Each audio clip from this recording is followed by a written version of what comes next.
안녕하세요. 이번 영상에서는 303페이지 기능 복습, 원형 배열로 프로펠러를 그려보세요. 요 내용을 진행을 할 겁니다.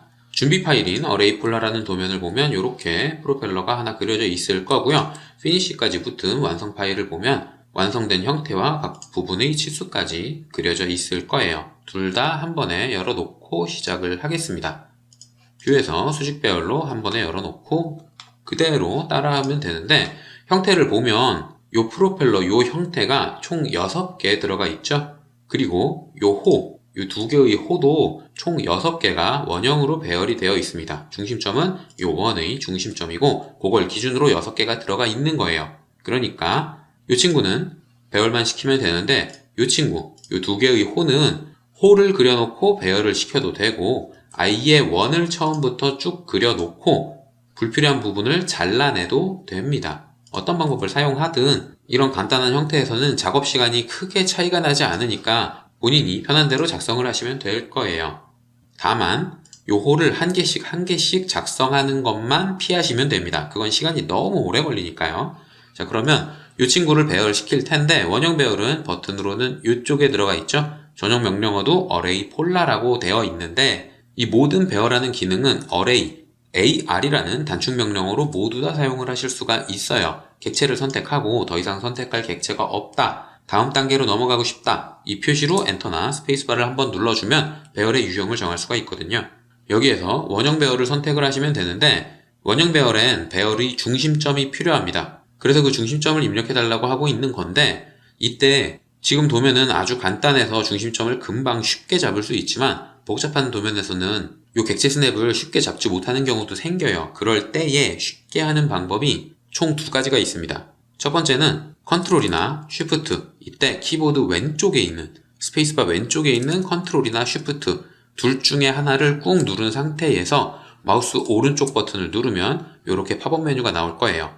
여기에서 한 번만 사용할 객체 스냅을 지정해 줄 수가 있습니다. 예를 들어 중심점을 사용을 하면 다른 객체 스냅은 하나도 잡히지 않고 중심점만 잡혀요.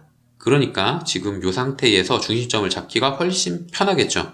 이런 식으로 사용을 하시는 방법도 있고, 각각의 객체 스냅마다 사실 키워드가 들어가 있습니다. 팝업 메뉴에서 나오는 중심점을 선택을 하면 CEN이라는 게 자동으로 입력이 되는 거거든요.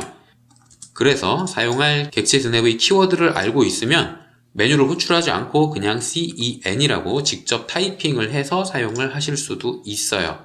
둘 중에 하나의 방법을 사용해서 쉽게 객체 스냅을 잡을 수 있다는 뜻이죠.